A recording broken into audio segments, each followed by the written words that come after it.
지난 영상에서 작은 아씨들의 캐릭터별 결말 예측으로 뜨거운 반응을 얻었었죠. 이번에는 작은 아씨들 원작 소설과 드라마를 비교 분석하여 오인주의 귀고리처럼 원작과 비슷한 점과 완전 다른 설정은 어떤 게 있는지, 또 드라마 속 작가의 깜짝 등장까지 살펴보겠습니다. 파격적인 아름다움이 있는 드라마 작은 아씨들 분석 들어갑니다. 원작 소설과의 차이점. 드라마 작은 아씨들의 새 주인공 오인주, 오인경, 오인혜는 사실 고전 소설 작은 아씨들의 첫째와 둘째, 막내인 매기와 조, 에이미가 모티브가 되었는데요. 원작 소설에서 차용한 많은 설정들이 있지만 우선 극명히 다른 점들부터 살펴보겠습니다. 원작을 읽으신 분들은 아시죠? 자매의 부모님 설정이 180도 다릅니다.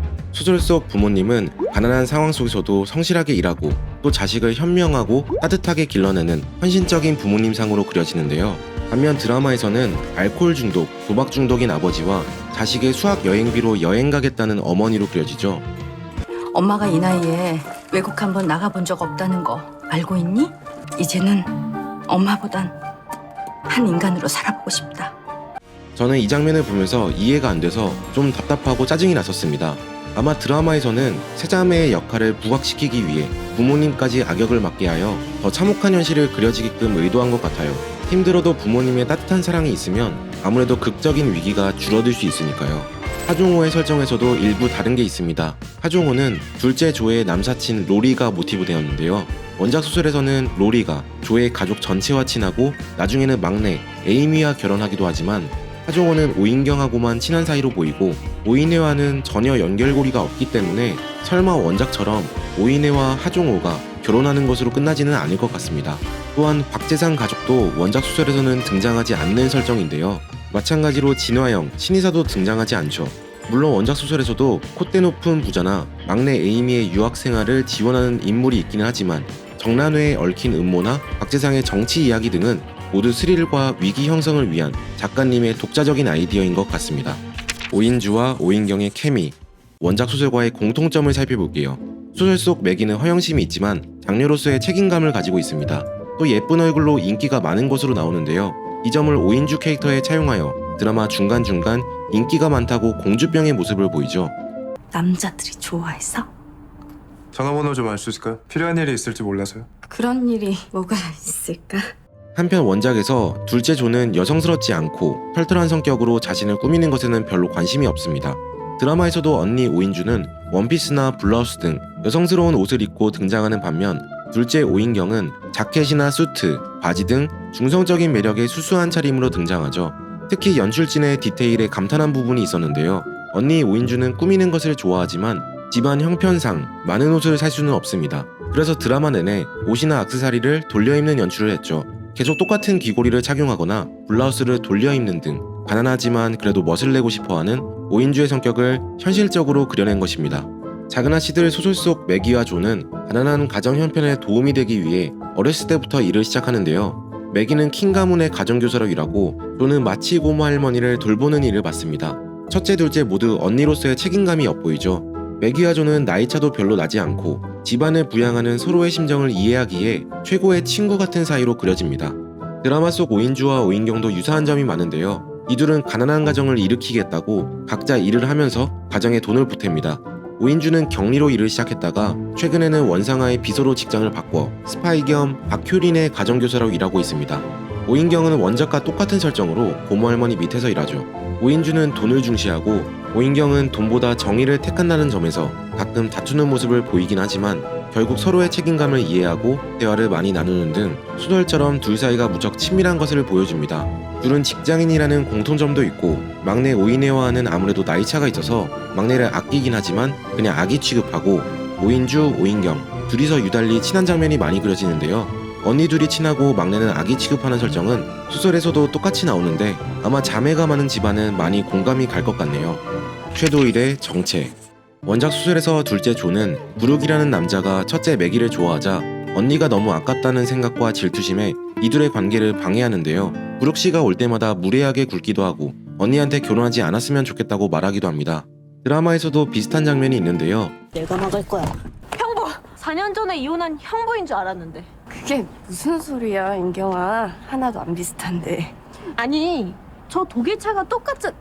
오인경은 이전에도 언니의 연애사에 대해 경고를 많이 했었죠. 원작 소설에서는 매기가 워낙 부륵을 좋아했고 부륵이 가난하긴 했지만 사람 자체가 좋아 조의 반대에도 불구하고 결국 매기와 부륵은 결혼해서 행복한 생활을 이어나갔는데요. 오인경은 최도일이 돈만 한다고 걱정하지만 아마 부륵처럼 오인주를 진심으로 사랑하고 아껴주지 않을까요? 오인경과 하종호.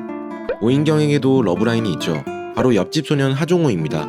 하종호는 원작 소설에서 조의 옆집에 사는 로리가 모티브되었는데요. 조와 동갑내기인 로리는 부잣집 손자로 어렸을 때부터 몸이 약한 설정으로 나옵니다.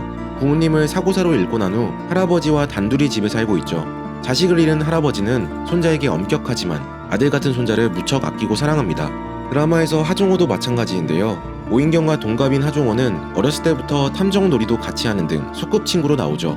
하종호는 어렸을 때부터 허약한 설정으로 휴학을 한 것처럼 몸이 좋지 않습니다. 종호는 등이 아프다고 학교에 안 가고 임경량은 어엿한 성인이라서 이렇게 사회에 제 몫을 다 하는데 저 디스크예요. 그래서 유학한 거잖아요. 마찬가지로 원작처럼 할아버지와 단둘이 사는 설정으로 나오는데 할아버지는 손자의 미래를 걱정하기도 하지만 역시나 화목한 가족의 모습이 그려집니다. 원작 소설에서 로리는 대학을 졸업하고 나서 고향으로 돌아온 후 본격적으로 조에게 마음을 표현하기 시작하는데요. 이런 로리의 마음은 조의 가족들이 다 알고 있을 정도로 공개적이었죠. 드라마에서도 마찬가지로 하정우가 휴학을 하고 다시 고향으로 돌아온 후 오인경과의 관계가 더 발전하는 것으로 그려집니다. 그리고 하정우가 오인경을 좋아하는 것은 언니인 오인주도 알고 있을 정도죠. 요새 종호랑 다녀? 그러면 안 되지. 종호가 너 좋아하는 거 알면서 나 같으면 확실히 끊어. 아, 종호야 그냥 니네 둘이 사귀면 안 되니? 소설 속에서 로리와 조는 성격이 비슷해서 둘이 친구일 때는 케미가 좋지만 연인일 때는 부딪히는 점이 많을 것 같아 보였는데요. 아무래도 둘 다 직설적인 성격이다 보니 연인이 되면 누구 한쪽이 참지 않고 불같이 싸울 것 같았죠. 반면 드라마에서는 하종호가 부드럽고 오인경의 성격을 보완해주는 것으로 나오니 둘의 러브라인은 이루어질 수도 있지 않을까 생각됩니다. 오인경과 오인혜의 불화. 원작에서는 둘째인 조와 막내인 에이미가 항상 티격태격하는 설정으로 나옵니다.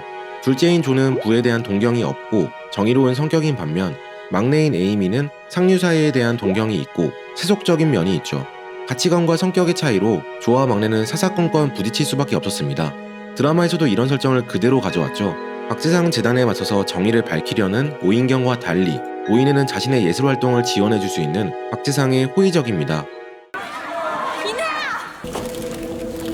이내야. 둘의 다른 가치관은 결국 충돌하고 오인혜는 오인경을 수신 차단까지 하는데요. 연락 차단할게. 어떤 대화도 거절한다. 그렇지만 오인혜가 아플 때 오인경은 동생을 저버리지 않았고 오인혜도 언니의 감사함을 느껴 둘의 관계는 금방 회복됩니다. 사실 이러한 자매 간 불화 설정은 원작 소설의 조와 에이미의 갈등을 살짝 비튼 건데요. 소설 속에서도 조와 에이미가 갈등을 겪다가 에이미가 한번 죽을 뻔한 위기를 겪자 둘 사이는 극적으로 화해하게 됩니다. 이후에도 조와 에이미가 종종 부딪히긴 하지만 결국 가족이라는 사랑의 울타리 안에서 서로를 이해하고 품어주죠. 지금은 오인혜가 오인경을 외면하면서 돈을 쫓고 있지만 결국 중요한 순간에 자신을 희생해서라도 언니들을 구해내 돈보다는 가족을 선택하지 않을까 싶네요.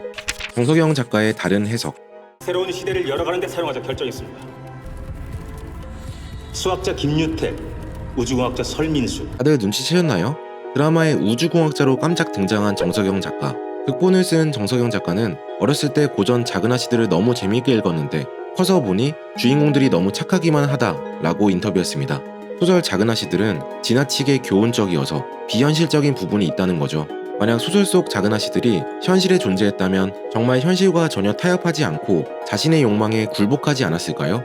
그래서 작가는 작은 아씨들의 등장인물들을 자신의 욕망에 더 솔직하도록 그려내고 있습니다. 첫째 오인지는 돈에 대한 욕망을, 둘째 오인경은 정의 구현을, 그리고 막내 오인혜는 자신의 성공에 대한 욕망을 더 극대화해서 나타내고 있죠.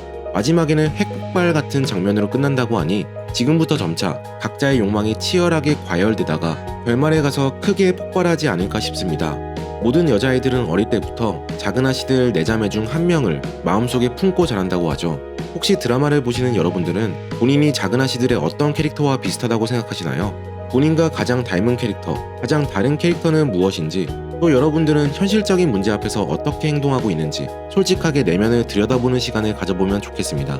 마지막으로 원작 소설 속 자매의 엄마가 첫째 매기와 둘째 조에게 들려준 대사로 마치겠습니다. 돈은 정말 필요하고 귀중한 것이긴 하지 잘 사용하면 고귀한 것도 되고 그렇지만 너희들이 오직 돈만을 최고로 생각하며 살지는 않기를 바란단다.